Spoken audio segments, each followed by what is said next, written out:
English Teacher, Part 37. When he directs questions to a specific student, he involves them directly in the development of the lesson, using teacher-directed, not the teacher-centered interaction. When a teacher directs the student's question from himself to another student, the focus of the interaction shifts from the teacher to the students. Using questions. By using question and answers to shift interactions, you will involve your students more actively in their lesson. Students pay closer attention if they are likely to be asked a question because they enjoy interacting with one another and helping to develop the lessons.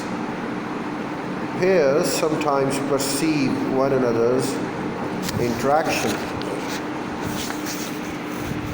one another's feelings or problems more quickly than do the adults. We can explain things to one another better at their own level than that of a teacher can. Such at-task peer interactions can be highly motivating. Pausing or silence. Though everyone has heard the proverb, silence is golden, some teachers seem to believe that they are failing to earn their salary unless they are constantly talking. By contrast, entertainers have long known the value of the dramatic pause. You too can learn to use the pauses very effectively during the course of a lesson to emphasize an important point and let it sink in. Promote comprehension by breaking information into smaller parts. Create a dramatic effect such as inducing a suspense. Provide time for students to think a process through before they respond. Promote class participation by providing the opportunities for more students to add comments or ask questions. Draw attention to a statement by using silence as a contrast. Give students time to make notes while lecturing or dictating. Show disapproval of minor disruptions. Recognize and participate in multicultural nature of the class. Promote transfer. As you begin to teach, you will soon find that promoting transfer, that is the adaptation of the information skills learned in one context to the new context, is helpful to the students.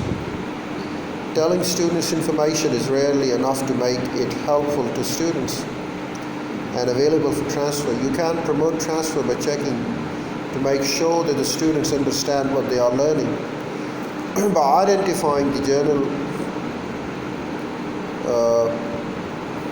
circumstances and the particular aspects and the attributes that make a situation what it is, providing enough practice so that the students can overlearn easily and remember the use information or skill.